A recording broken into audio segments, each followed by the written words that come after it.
that the sun shines down its power to all the world and makes the wind blow strong as it will.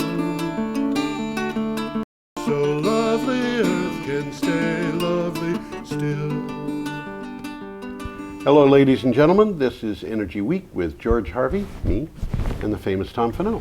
In the flesh? In the flesh. Philanthropist, world traveler, and expert.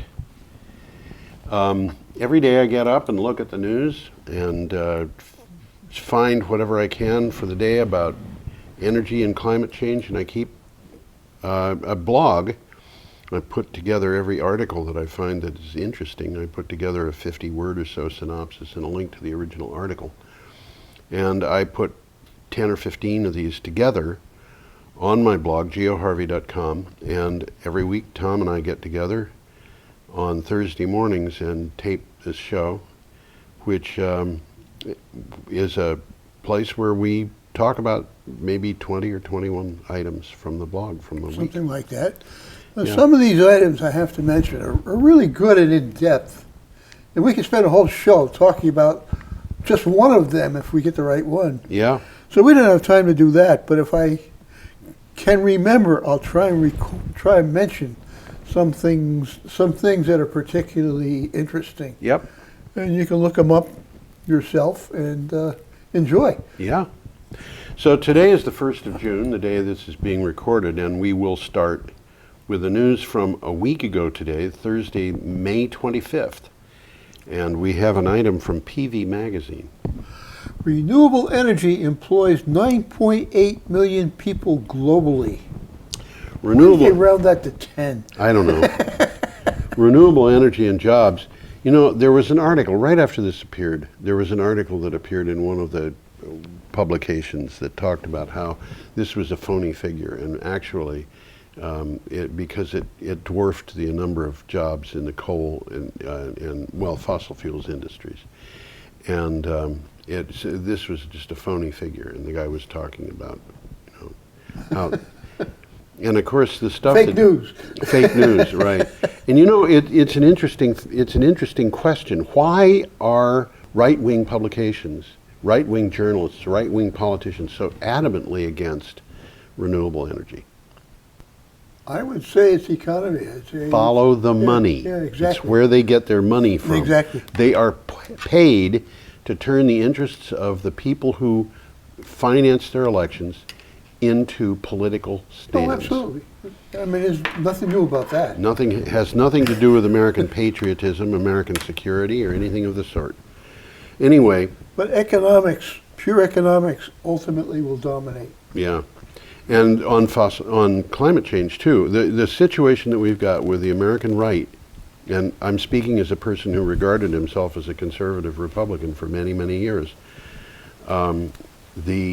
the conservative right reminds me of people who lived in Atlantic City and New York City and places like that during the Second World War.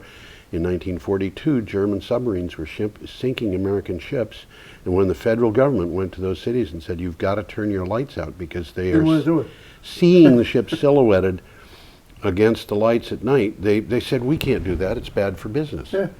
And that, That's history. That's history, and hundreds of American ships got sunk. Thousands of American sailors died because German submarines could see the silhouettes of the ships going by at night against the city lights. And it was so bad that one German submarine in 1942 sank 5 ships on one night. Wow. So, and you these don't hear much guys about that. These guys are saying it'll be bad for business. Can't do that. Okay, sorry about that. This is from PV Magazine. Tom has read the title. The Renewable Energy and Jobs Annual Review 2017 report from the International Renewable Energy Agency showed that 9.8 million people work in renewable energy worldwide. Solar PVs provide jobs to 3.1 million people globally. The solar and wind employment sectors have more than doubled in the last 4 years. And what's happening, falling costs, have driven up investment and employment in renewables. Yeah, Period. yeah. It's just what it is. It's an economic thing. Obviously, there are a lot of people who are getting into renewable energy because they're concerned about climate change. Well, that's happening worldwide too. Yeah, I mean, China absolutely. is the leader here, Yep. and interestingly enough, Africa. Lots of stuff is happening in Lot of Africa stuff happening in on a Africa. local level. Yeah. I mean, we talked about people delivering PV panels on muleback. Yep. That's right. Thatched roof cottages with solar panels. With solar panels on the It almost doesn't make sense, but these communities are leapfrogging the 20th century. Yeah, absolutely. You know? It's really interesting to see it happen.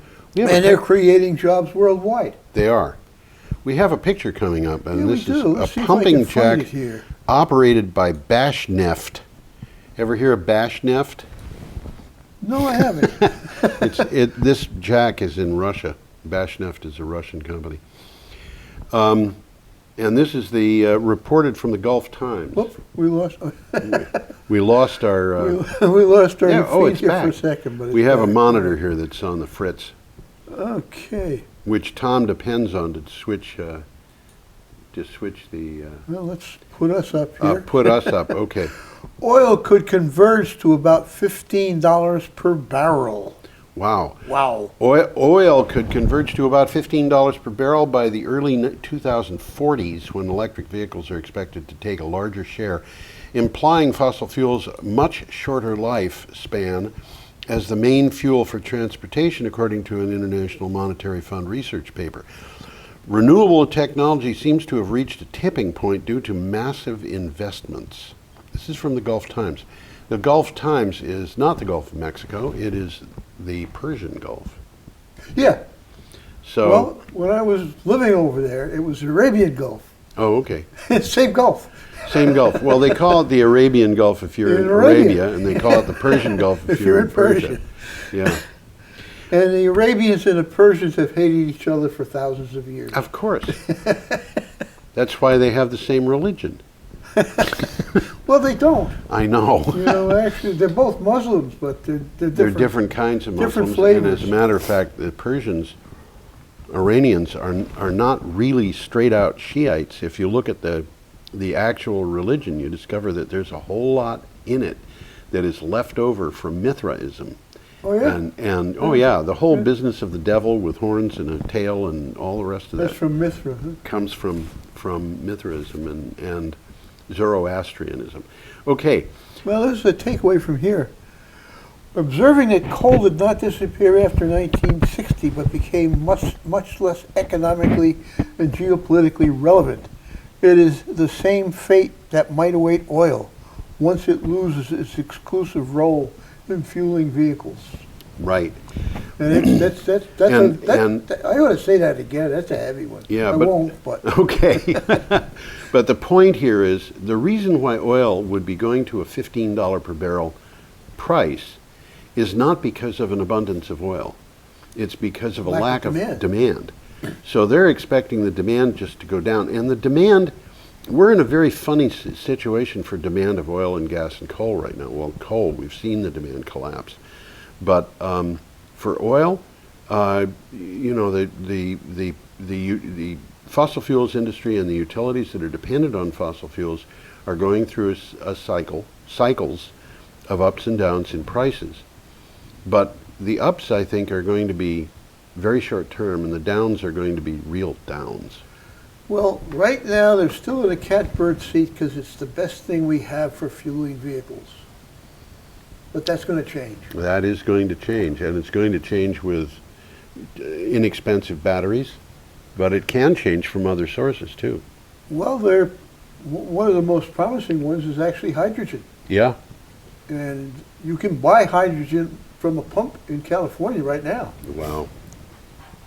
Can't get it in Vermont though. Well, it's hard to store, but Yes, it is very difficult to store. you can't store it as a liquid, or at least you can't store it as a liquid commercially because it has to be too It cold. has to be cold, Cold, very cold. very cold.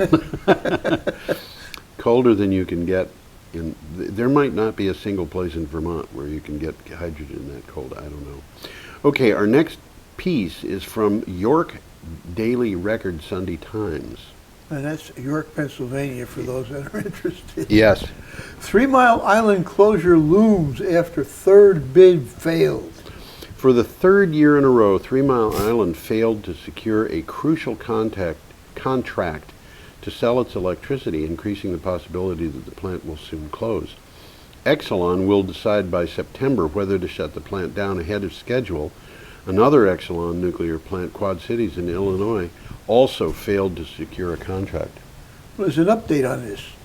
As of at least yesterday, 2 days ago, Exelon said May 30th that it planned to shut down 3 Mile Island. Right. So this is not speculation anymore. Unless they get bailed out. Well, there's 670 good-paying jobs, and the Quad Cities plant that Exelon also owns has been saved by Illinois state legislators. And maybe that's what they were looking for 3 Mile Island. That's what we pay our taxes for. Okay, let's move along. We're up to Friday, May 26th, and this is a reminder of what's wrong potentially with nuclear energy. This is kind of a scary picture. This is kind of scary.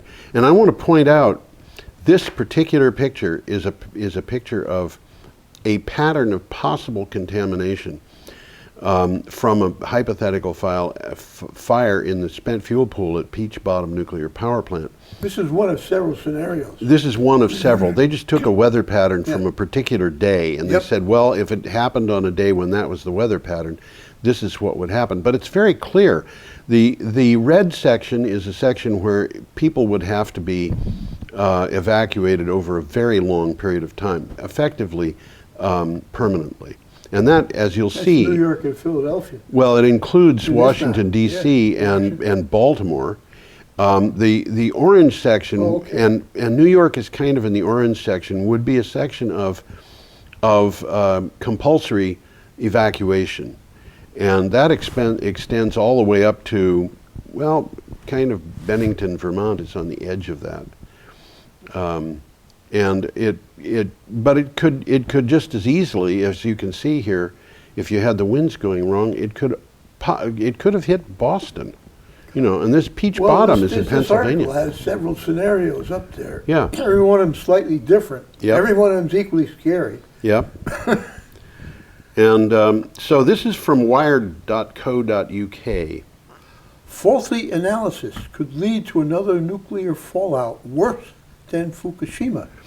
In an article in Science, researchers from Princeton University and the Union of Concerned Scientists found that reliance on faulty analysis by U.S. nuclear experts could result in a catastrophic fire that has the potential to force some 8 million people to relocate and result in a staggering $2 trillion in damages.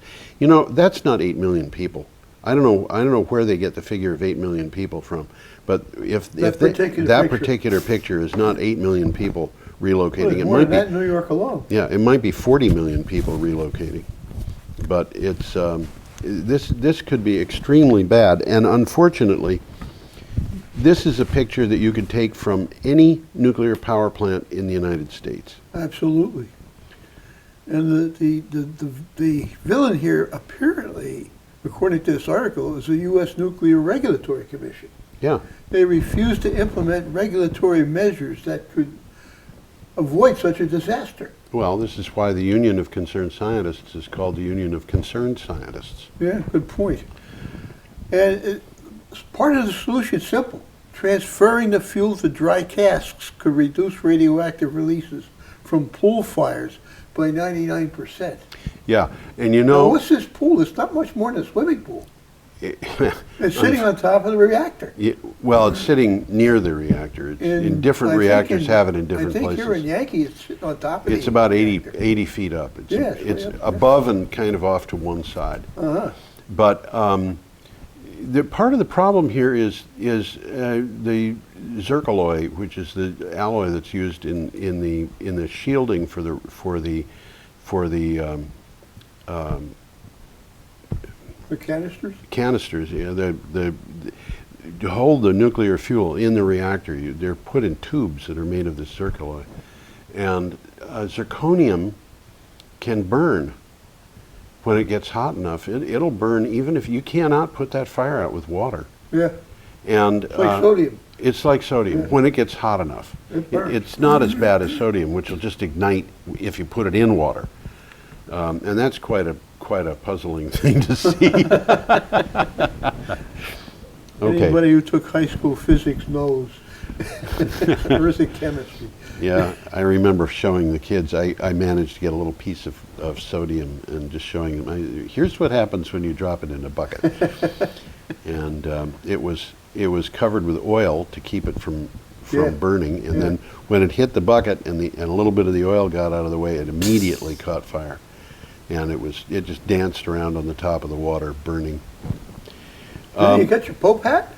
My Pope hat. No, I've never got a Pope The hat. Vatican presses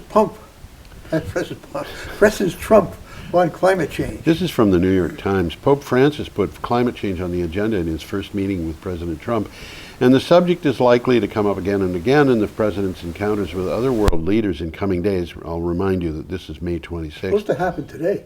He's supposed to announce it today, but anyway. Waffling. Huh? He's been waffling. He's got a reason to do that. Mr. Trump told his Vatican hosts that he would make a final decision after he returned to the United States. Donald Trump is a showman. Yeah. He's not running the government of the United States for the benefit of the American people. He's running it for the benefit of the audience. Okay. He wants the audience to get excited about this. He wants suspense to build. He wants the focus of attention on Donald Trump. On him, yep. And, to heck with Andrea Merkel or, whoever is going to be upset with him. And Andrea Merkel said, the United States is untrustworthy. We're just going to have to do this on our own. But the interesting thing about this is, if Donald Trump wants to back out of the Paris Climate Accord, he's going to be backing out of an accord that has been signed by every country that you can see on an ordinary world map, except for two, Syria and Nicaragua. So the United States is going to be the leader of a three-party group that includes Syria and Nicaragua. Thank you very much. In effect, it means that we don't even have a seat at the table to discuss this anymore. Yeah. This is not only not good for Americans, it's not good for anybody who wants to export anything, including, by the way, fossil fuels. Yeah. And it means that the federal government no longer has any kind of organizational abilities when it comes to the use of fossil fuels in the United States. And that's going to be taken up by Jerry Brown in California. He's already said, I'm going to do this. On his own. I'm going to do this. And any other state that wants to join California, and my bet is there's going to be about 15 or 16 or 17 of them. Uh-huh. Eventually, I think it'll go to above half the states. That's interesting. And what that means is no influence abroad, no influence in the United States. Donald Trump, irrelevant. Well, we've talked about this several times on the show. Yeah. And we talked about exactly this. A quick takeaway, because this is exactly what's happening. Withdrawing from the accord would damage America's credibility.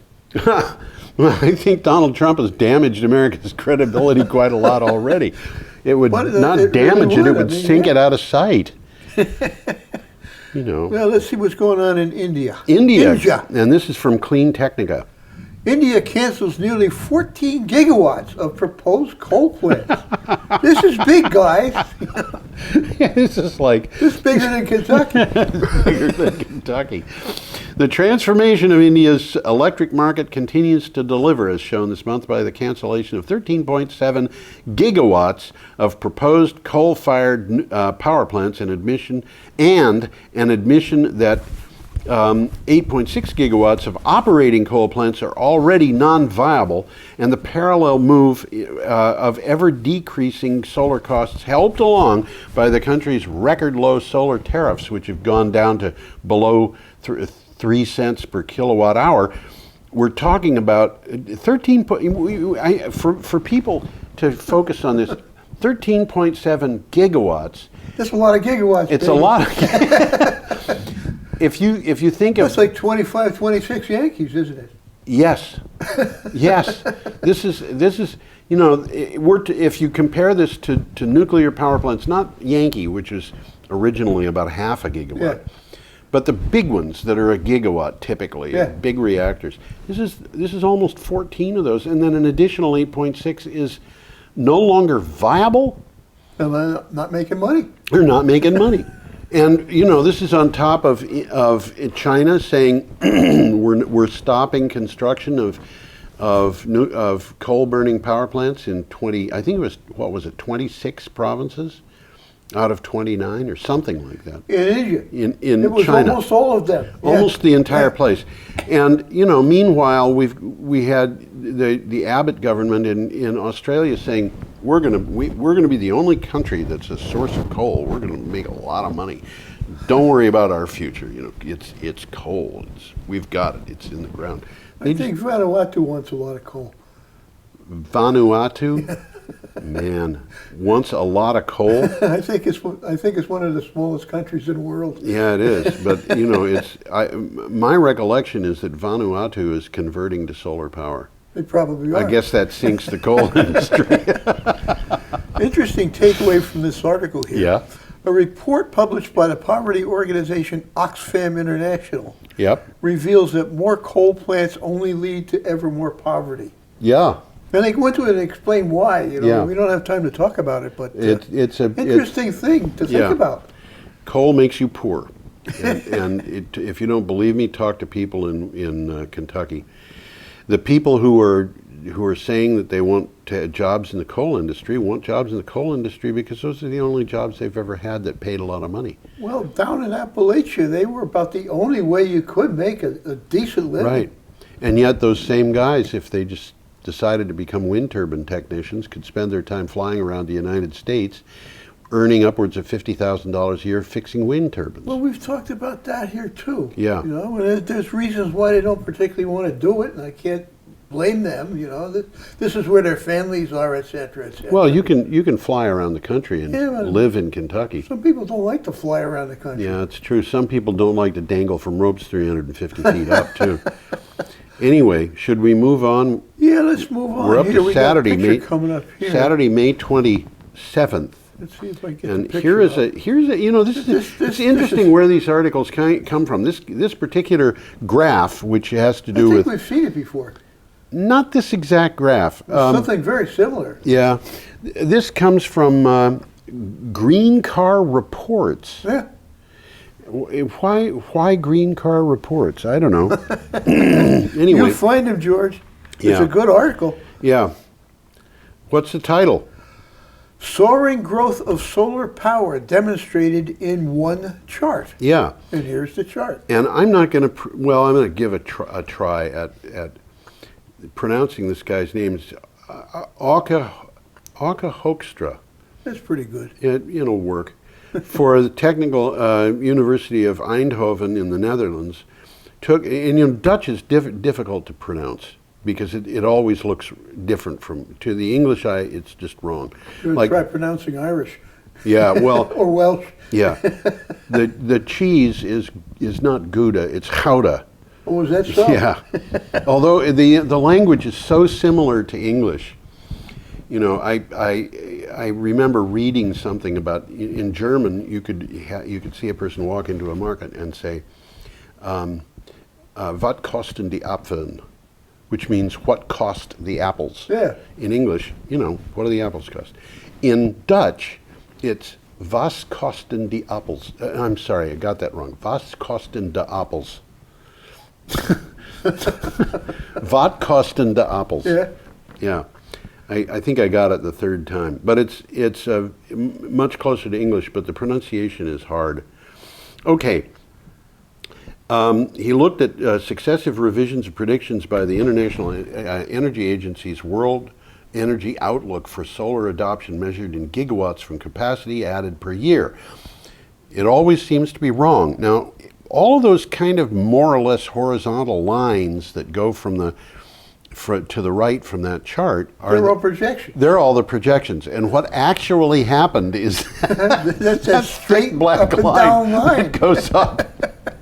and they're just wrong. Well, that's what this says here. In Yeah. every case, the agency's revisions raise the starting year to the actual previous capacity growth. Well, so far so good. Yeah. But assume that the capacity added in the future will continue to be linear. Yeah. Rather than growing exponentially as it has so far. And you'd think that... What's making these guys... I mean, they started doing this 10 years ago. You'd think they would have learned. Bingo. Okay. We are up to, we're still on Saturday, an item from Clean Technica, and here we're in Portland, Oregon. Let's get this one here. Well, I'll get you up there. Get me up there. Yeah. I'm not very exciting to look at. We don't have a picture on this one. No, not here. Portland, Oregon, commits to 100% renewable electricity by 2035. Right. And 100% renewable energy by 2050. This is... Now, that's a biggie. The second part of it's a biggie. The city of Portland, Oregon and Multnomah County have locked in a commitment to obtaining 100% of its electricity from renewable sources by 2035 as the latest Commit to 100 city to join the pledge. That's hash Commit to 100. The city of Portland was the first city to adopt a carbon reduction strategy way back before it was cool in 1993. Well, they've announced their goals, and a couple of quick ones make sense. Phase out coal by 2032. Yeah. Phase out natural gas by 2035. That's going to be more difficult. 100% renewable electricity by 2035. That probably can happen. And 100% renewable energy by 2050. Now, the 100% renewable energy means only renewable energy for transportation. For anything other than electricity. Only renewable energy for heat. Yeah. This is not easy. No, it's not going to be easy. On the other hand, I think basically one of the things that I kind of suspect will happen is that as time goes on, you know, we were just talking about the price of oil going to $15 a barrel, but the price of oil may go to $15 a barrel at the pump, but it's not going to be $15 a barrel delivered to your home.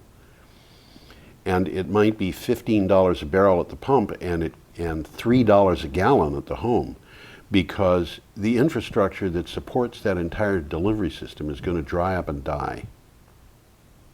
And didn't think of that one. Yeah. So it's going to be much more difficult to get. It's going to be much more difficult to power a car. Yep. You know, my brother has had exactly one car in his entire life. He's 3 years older than I am. Isn't it? No, it's an Aston Martin. And, you know, to power that thing, you need to have gasoline that is the right octane. And you can't get it. You can't get it at the pump. And it has to be leaded, and you can't get that at the pump. So if you're going to drive the car, you got to, you know, figure out a good airport to go to get your gas. Anyway. Let's move along. Let's move along. This is an item that comes from KPBS. Sempra VP surprises. Said 100% renewable grid is possible now. Yeah. There's a picture coming up here too. A vice president with Sempra Energy, one of the nation's largest utilities, made a stunning admission to a room full of gas and oil executives this week. I'm sure this went over like a lead balloon. There is no technical impediment to California getting all of its energy from renewables now. Now that's a mouthful. Yep. All power could come from sources like wind, solar, hydro without reliance on fossil fuels. The one thing that they need to do is convert their usage patterns. So instead of using cars powered by gasoline, they use cars powered by electricity. Mm-hmm. You know, but they need to make that conversion. And that conversion, by the way, is really important to think about in the process of conversion. For example, in Vermont, this is equally true in California. The numbers would be different, but it's equally true. When we convert to 90% or 100% renewable energy, that means that even if we're really good with efficiency, our use of electricity is going to expand enormously, because we're going to be driving on electricity, we're going to be heating with electricity, and we're not going to have fossil fuels. And that implies an increase of 2.5 to 3 times, even with efficiency, 2.5 to 3 times the amount of electricity that we are currently getting. And where that electricity Where is that going to come from? Where is it going to come from? Well, going to come from renewables. It's going to come from renewables. It's going to have to, unless we're going to decide that we're going to count, nuclear power as renewable. I don't know. I don't think that'll go That's over. not making money anymore. No, it's not. But we could convert all of those things to renewable power and save a lot of money. And by the way, make our air clean. People don't realize the amount of damage that's being done by air pollution in Vermont. And how much it's really costing.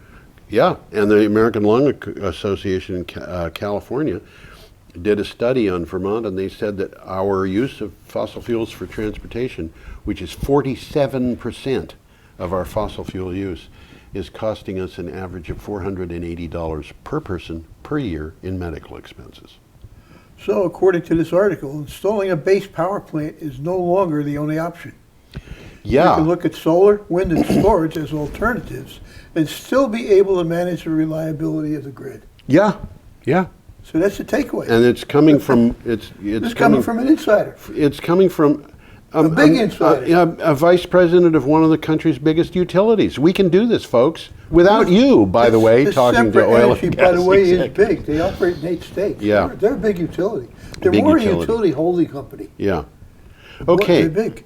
We are up to Sunday, May 28th. Got another picture We here. have a picture. This one's kind of scary. This is scary. This comes from Clean Technica. Whoa. Yeah. This is not man-made, folks. No, that's not man-made. That's nature, Mother Nature saying you shouldn't be. That's Mount Pinatubo in the Philippines. It is not Erupted nice in to fool Mother Nature. 1991. No, it's not. It's an interesting picture. It almost Yeah. looks like an atomic bomb. It does almost, but it's a volcano blowing up. So I what's bet that was loud. what? I'm told that when Krakatoa blew up, and this Yeah. is in Indonesia, Yeah. you could hear it in Cape Town. Wow. I mean, that's like How what? far away is that? I think it's like 8,000 or 9,000 I was going to miles. say 10. Yeah, a long ways away. Wow. What's the title on this? Solar geoengineering is science's risky plan B for stopping climate change. Okay, folks, you pay up attention here This because is a very good article. this is what we have to do if we don't stop emitting fossil fuels. This is a very good article. Yeah. Much food for thought. Yeah, You know, if faced you look with- at any one this article this week, Yeah. look at that one. Faced with rising temperatures and a dearth of American leadership, scientists are investigating geoengineering, which would involve deliberate large-scale interventions to cool the Earth's climate. It can come in many forms. Solar geoengineering is the most risky and controversial. One way to do it is to emulate the effects of volcanoes, which is why we have a picture of a volcano. And the deal here is if we fill the atmosphere with the junk that volcanoes put up there, such as tiny little droplets of sulfuric acid, It's going to cool us it's all going to off. cool us all off. It'll eat our skin away, but it'll cool us all off. Well, it won't actually eat our skin away, but we could cool down the entire planet if we had to by Well, doing things that are The article goes desperate. into this in depth. I Yeah. mean, this is one sentence. Geoengineering raises a number of ethical, political, economic, and social issues, including a need for safeguards and for some kind of international monitoring or regulation. And And there's honestly, numerous other technical problems. honestly, I think it will be done. Something like this. you think Something is like gonna this, be but I done? don't think it's going to be sulfuric acid. Honestly, I think they could possibly do the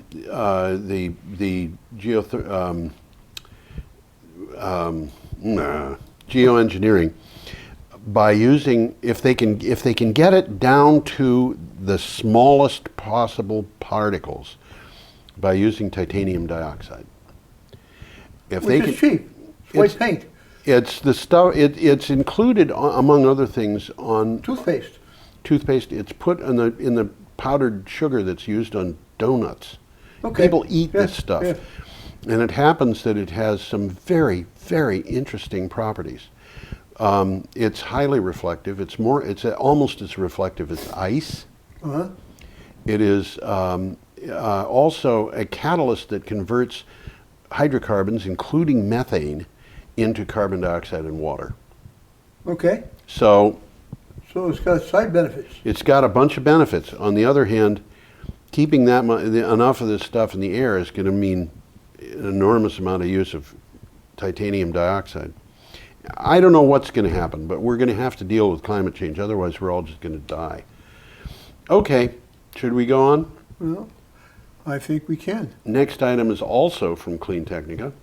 How climate change elevates the risk and severity of forest fires. We've talked about this one before. We have, yeah. Climate change, with climate change, increases in average annual temperatures that may seem small create conditions that dramatically elevate the risk and severity of forest fires, particularly in the American West. Long fire seasons, dry conditions, infestations, killing vegetation, and lightning, which, a little bit of increase in temperature, you get lightning, combine to produce dangerous conditions for fires, like the one at Fort McMurray that we saw last year. Yeah. Which, Wow. by the way, at the same time that was going on, there were similar fires going on in Alaska, and some of these fires started in the spring and they just kept on going. burning until the snow came.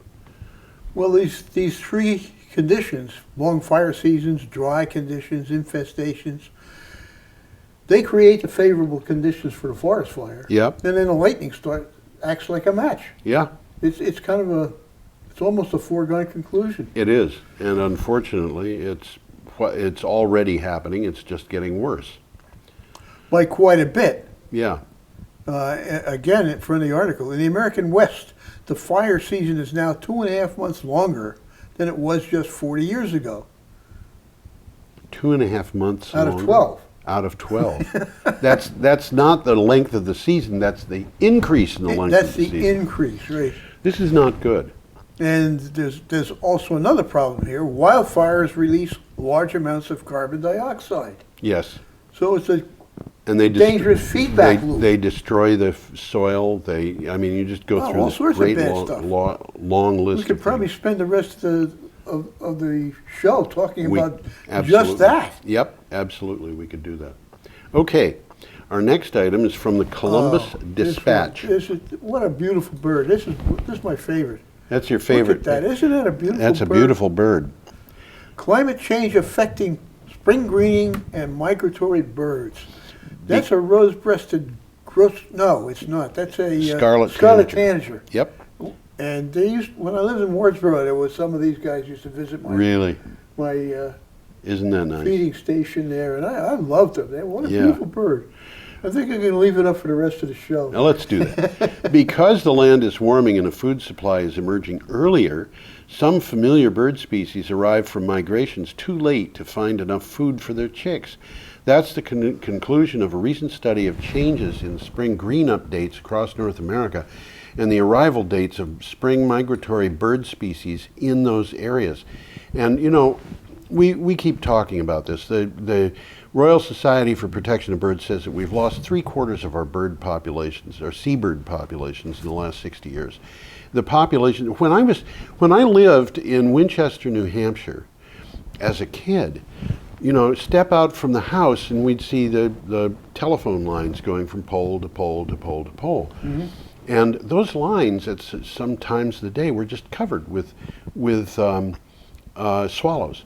That were swallows, Wow. and they would sit there one after another, about 6 inches apart, from telephone pole to telephone pole. And when my kids lived in that same house, we would have swallows sitting on the lines, and they'd sit from one pole to about 3/4 of the way down to the next, and maybe a ways down there'd be more. And the last time I was there, they weren't there. They weren't there. They weren't there. Even starlings had disappeared. Yeah, it's really bad, and I talked to the people at the Audubon Society, and one of the things that they said was they're worried about losing bird species that aren't even endangered, aren't even threatened right now, such as the Baltimore oriole and the American bald eagle. And when they came out in support of Cape Wind, there was a reason for that. Mm-hmm. And the reason was because they see a need, for the sake of birds, to stop climate change. Mm-hmm. It is important. And if we're going to do that, we're going to have to use every tool we've got. And we're going to have to be real about it. A little summary of this article. Yeah. The early bird gets the worm. But what happens when the worm is earlier than the bird? Yeah. Okay, and what's happening is they're starving. They're starving. There's no food. Yeah. So that guy that you see in that picture, I'm going to pull him up one more time. He's that's in such a trouble. beautiful bird. Yeah, he's in trouble. And I keep asking these guys every time I see a bird, I say, how does it feel to know that your ancestors were dinosaurs? None of them has been able to come up with an answer to that simple question. Of course, then the last time I thought of that, I thought, my ancestors were probably dinosaurs too. Okay, our next item, and we're up to Monday, May 29th. This is from Voice of America. U.S. scientists leaving labs to run for office. This is interesting. Interesting development. 314 Action is an organization working to promote pro-science issues in government and help science, technology, engineering, and mathematics professionals increase their numbers in politics. So far, 5,000 scientists across the country have responded and said they are willing to run for office, and this exceeds all expectations. This is from Voice of America. That's an interesting. Very interesting. That's propaganda, isn't it? It's propaganda. The Voice of America was what the United States used to blast Russia, to blast communism in general. Now it's blasting Donald Trump instead. Do you suppose there's a connection here? I mean, Trump's connection with Russia and Voice of America? I didn't think about that, but the takeaway here is these guys are getting into politics because they say science is under attack by the Trump administration. No question about that. No question. Okay, move on? Yeah, let's move on to the next one. This is a more hopeful one. This is from the New York Times. I got a picture of this one coming up too. Here, yeah. We did an article about this in Green Energy Times a couple of years ago, and this is a really interesting building. Cornell's climate-conscious urban campus arises, and that's in Brooklyn. No, it's not, believe it or not. Queens? Nope. Oh, no, it's on an island in the middle of the river. I think it's on Roosevelt Island. It is on Roosevelt Island. You're absolutely right. When Cornell University competed in 2011 to develop an applied science and engineering campus in New York City, part of its pitch was that it would construct an academic building that would be close to net zero for energy. It won. Now, with work well underway, the Bloomberg Center building is expected to be finished by September, and this center was named after Georgina and another woman also who were in the Bloomberg family, and they are relatives, I believe, of Michael Bloomberg. It's not named after the financier. Well, he's related to them. Yeah. But he started an organization called the Bloomberg Fund or some such thing, and that fund in turn. This Roosevelt Island is public property. It's not a normal part of New York City. Right. You basically can't drive there. No. I mean, you can, but you got to take your vehicle down in an elevator. Yes. And you can walk there. It's very safe. It's not a place where you would expect a car to be stolen. No, nobody's going to steal a car from Roosevelt Island. Yeah. It has traditionally been used for things like hospitals. Yes, and you know the islands in that. Is that the East River? That's East River. Yeah. Yep. That's also where. What's the other island that's there that used to be used for a prison? Rikers. Is it Rikers? That's up almost in the Bronx. Rikers Island. But it's a nasty prison. And before that, it was a landfill. I can believe And that. the methane coming out of the landfill would hit embers that were burning in the landfill, and it wasn't safe to be there because the place would explode every once in a while. Okay. That bridge there is the 59th Street Bridge, by the way. Yeah. It's been named after one of the mayors. What was Koch? Yeah. It's now the Mayor Koch Bridge. Oh, is it? Yeah. Okay. Our next item is from MI Biz, and I believe that is Michigan Biz. I think you're right. Yeah. Utility proposal would increase renewable energy access to large corporate customers. This is in Michigan. Yeah, a growing number of large Michigan businesses that want their electricity to come from renewable resources. Consumers Energy responded by filing a voluntary large customer renewable energy pilot program with the Michigan Public Service Commission. The program is available to customers with a load of at least 1 megawatt. So these are big customers, Well, but this is being driven by industry. yeah, We're saying we want cheaper power. not just cheaper. We want renewable power Renewable also. power. Okay. Well, they don't want to pay for fuel. Yeah. Duh. Yeah, but they also want the credit. You know, they want to be able There's a lot to of say stuff. we're Yep, 100% a lot of stuff. green and stuff. Okay, we're up to May 30th, Tuesday. If you want to find these things, you can go to geoharvey.com and click on the calendar date. And this is an item from Bloomberg. Bloomberg. Didn't we just hear that word? Yeah, and we've got this weird kind of graph. What do you got for a title, Tom? Only place in America where coal demands where coal demand is rising is Nebraska. Yeah. And Well, this is a map of coal this is demand by state. really interesting map. While America slashed its coal-fired utility electric generation by more than a third between 2006 and 2016, Nebraska raised its coal-fired output by 6%, according to data from the Energy Information Administration. This is because coal-burning plants opened in 2009 and 2011, and the Fort Calhoun nuclear plant was closed. Now, the thing that I find interesting about that map is looking at the states. Vermont is gray. It doesn't have an We up don't and have down. any coal at all. But we didn't have any coal to begin with. I think there was coal in use in Rhode Island. Maybe I'm wrong about this, and there wasn't any. But it just, you know, it's a tiny state, and there was no openings or closings. But look at what happened. California, use is down 85.7%. Delaware, it's down 90.4%. New Jersey, it's down 87.9%. Connecticut, it's down 95.9%. In New York, it's down 91.6%. Massachusetts, down 93%. New Hampshire, down 89.1%. And, you know, when you've got... This is being done by economics. Yeah, when you've got states like New York and California dropping 90% of their coal use, you're talking about putting coal.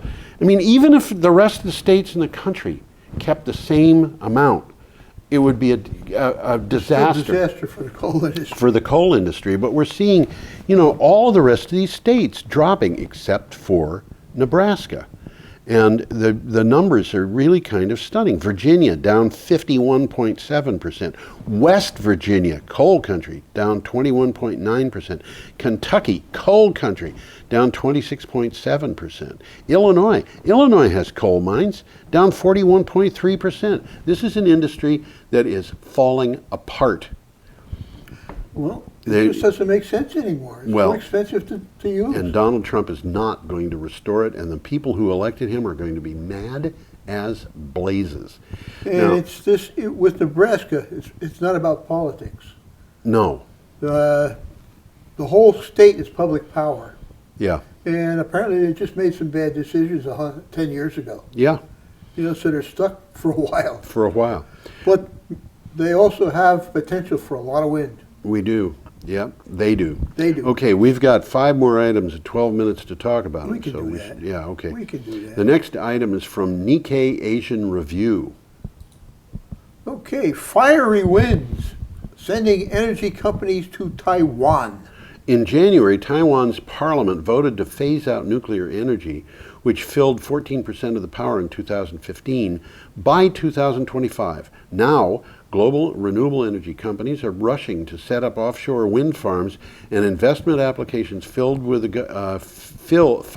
government so far reached around 1.8 trillion Taiwanese dollars, which is about 59.5 US dollars, 59.5 billion US dollars. So this is what they've done. Is they've said, we're going to shut down these nuclear power plants, and what happens as a result? They've got people investing almost $60 billion. Yeah. Well, it turns out that the Taiwan Strait has a lot of wind. Yeah. And this is a takeaway here. Here it always feels like a typhoon.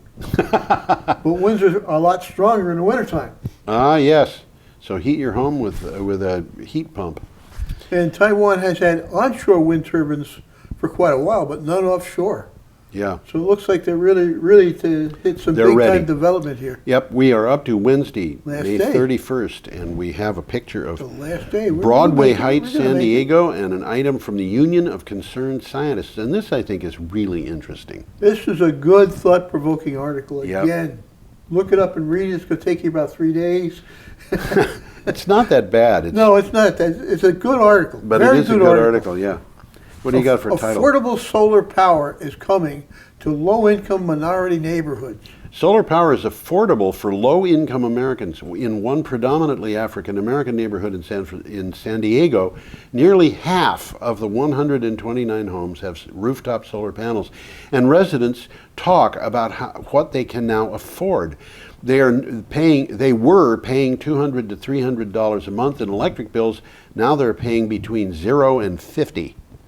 So they're just saving a lot of money by having these solar panels on their roofs. Well, one of the things that you got to look at, the amount of income that a low-income family pays for utilities, it's about the same as the amount of income a large-income family pays. Right. For, but it's a much greater It's percentage. a huge percentage of the. And that's what's going on yeah, here. That's what's These going people on. are finding out if they put up solar, their bills are getting shattered. Yeah. $200 going down to $4. Yeah, this is a big change. Okay, we should move along, I think. The next item is from Electric Light and Power. Xcel Energy cuts carbon emissions 30%. This is really impressive. Xcel Energy cut carbon They're emissions. a big utility. They too. are indeed. Cut carbon emissions 30% in 2016 while expanding its renewable energy portfolio.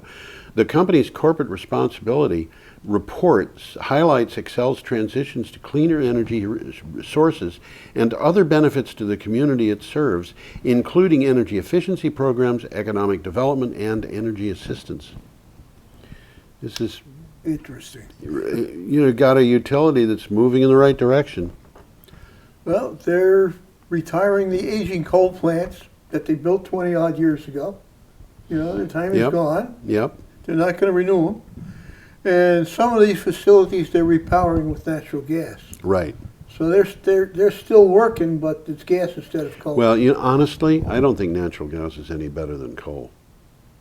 It's better in terms of in carbon some emissions. ways, as far as the nastiness of the emissions. Yeah. As far as CO2 is no different. CO2 is down with natural gas, but of course they leak methane. So Yeah, so you know. there's a downside there. Yep, indeed. Our next item is really interesting, and Well, we talked about this one on the first item today. yeah, and it's from It has BBC. come to pass. Yep, it's from BBC, but it's all over the internet. There's a lot of different. I don't know how many times I saw this. When I did my news search yesterday and today, I might have seen this come up 100 times. Well, it's news. Yeah. It really is news. More because it's spectacular than it's because Yes, it's that yes. large. But the article states that 3 Mile Island to close 40 years after the nuclear accident. Right. The 3 Mile Island nuclear plant, which experienced a partial reactor meltdown in 1979, spawning nationwide protests, will shut down in 2019. Exelon, which owns the facility, said the low cost of natural gas extraction had made nuclear generation electricity unprofitable. Since 2013, 6 nuclear plants have closed before their licenses expired, although I should point out at least 3 of those plants closed for reasons that had nothing whatever to do with natural gas. And plants, by plants I mean reactors, because 2 of them, 3 of them basically closed because of botched repair jobs. Yeah, they screwed up. Yeah. One of them, utility decided they'd save $80 million by cutting a hole in the containment instead of hiring somebody else to do it. And when they cut They the blew that hole, one. they blew it. In 2 others, which are plants at San Onofre in California, the utilities decided that they were going to, when it came time to replace the steam generators, they got together with, I think it was Mitsubishi, the manufacturer, and Mitsubishi said, "Oh, we can give you more steam out of the same space by just making minor alterations to the steam generators." And they They were wrong, weren't they? yeah, they told the Nuclear Regulatory Commission that it was a drop-in replacement, but it wasn't. And what was happening was the pipes in the steam generators were vibrating hard enough that they were hitting each other, and they wore out as a result, and the cost of replacing them exceeded the value of the reactors. That's interesting. I mean, but the whole nuclear industry is in trouble because of natural gas, but now natural gas is in trouble, you know, because the cost of solar plus batteries has gone below the cost of natural gas under certain circumstances. Well, this nuclear accident 40 years ago was a kind of a sea change in America's attitude toward nuclear power. It was indeed, yeah. No one died, no direct health impacts. I think there's going to be people who are going to tell you otherwise, but go ahead. But it has helped limit the future use of nuclear power sources across America. While citizens were frightened by TMI, so too were investors. Yes. And that's the bottom line. Yeah, that is an important issue. I saw an item on television when 3 Mile Island was in the process of all of the scare. Yeah. I was living in New Jersey, and there was a thing on television which was broadcast by a local television station which sent in a reporter to investigate the reports they had heard, which were kind of an urban legend, about cattle being spooked by the power plant. They knew something was wrong, so they'd line up at the fence and stare at the plant. And so this reporter was going to go to a dairy farm. Never heard this one. Yeah, the reporter was going to go to a dairy farm and find out what the truth was. So he went to a dairy farm, and he went into the barn, and he talked to the farmer, and of course he had the camera, and the whole thing was set up, and the farmer knew this was happening, but that's okay. And he said, "So I've heard that the cattle act different now that the nuclear plant is in trouble. Are they acting differently?" And the farmer said, "No, they're doing the same thing." And so the guy said, "So you mean that there's nothing unusual going on?" And the farmer said, "Unusual? Are you kidding me?" And the reporter said, "Is something unusual happening?" And the farmer said, "Boy, you're in a dairy barn and there isn't a fly in sight." That is unusual. And when I heard that, my blood ran cold. It is unusual. Yeah. I saw this on television, Yeah. and I've never seen any reference to it. Any explanation? Never saw any explanation, no. I never saw any reference. I tried looking it up a couple of years ago on the internet, and I couldn't find any reference to it. I saw it. And if it was phony, somebody should have discredited it. Yeah. But it just wasn't there, which is not a huge surprise because, it may be that there isn't even a tape of it anywhere, so. No flies in a dairy barn. No flies in a dairy barn. Yeah, we have to go ahead. Sorry about that. Our next item is from E&E News, and it's the last item. This is the last item. Yep. We got 2 minutes. Yep. We can do it. We can do it. Let's get a picture up here. Yeah, let's do that. That'll help us get through This is here. from E&E News, and it is more local. It's in Somerset, Massachusetts. Coal is about to disappear from New England. The Brayton Point Power Station in Somerset, Massachusetts, is extinguishing its boilers. At this point, it's already done it.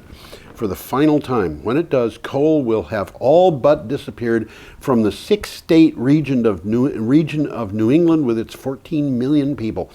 2 small and seldom used coal plants in New Hampshire will be all that remains of a once mighty industry. This is going to change things down there. They've gone ahead and they're building this wind farm. And by the way, Shoreham is right next to Fall River.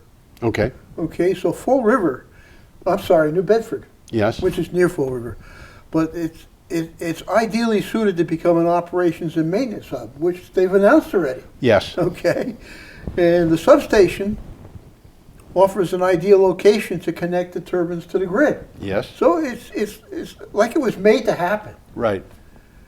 And where New England has long imported, this is a takeaway, where New England has long imported energy, it now has an opportunity to generate its own. Yeah. In fairly significant Yeah, quantity. and just think about this for a minute. We have opportunities in Vermont to generate 100% of our own electricity. We've got to get over the ideas that people have of pushing against this, that, and the other thing that will allow this to happen, because if Everybody would benefit. everybody would benefit. Tom, we have to go. Next time we'll try to bring in the 65 megawatt array going up in Hinsdale, I guess. Anyway, Yeah, that's a good one. bye everybody. Still